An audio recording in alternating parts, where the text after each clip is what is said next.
Hello ma'am. యూఎస్లో summer అయితే already వచ్చేసింది. సమ్మర్ అంటే మనకు ఫస్ట్ గుర్తొచ్చేసి మ్యాంగోస్.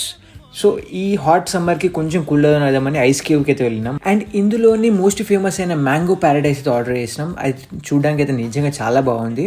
అది ప్రిపరేషన్ కూడా చాలా సింపుల్గా చేస్తున్నాడు. లైక్ మ్యాంగోని ఇంతకుముందు ఫ్రీజ్ చేసుకొని కొంచెం షేవ్డ్ ఐస్ లాగా ఫామ్ చేసి దాన్ని లేయర్ వైజ్గా బౌల్లో వేసి కొంచెం top on mango delicious mangoes అయితే యాడ్ చేస్తున్నాడు. అండ్ ఫైనల్ అవుట్పుట్ వచ్చేసి ఇలా ఉంది. చూడ్డానికి అయితే టూ గుడ్ అసలు. అండ్ టేస్ట్ వైజ్ కూడా చాలా బాగుంది. ఇది completely non dairy product. Unless ఈ కండెన్స్డ్ మిల్క్ యాడ్ ఆన్ ఇస్తారు. ఎవరికైనా కావాల్సిన వాళ్ళు యాడ్ ఆన్ చేసుకోవచ్చు.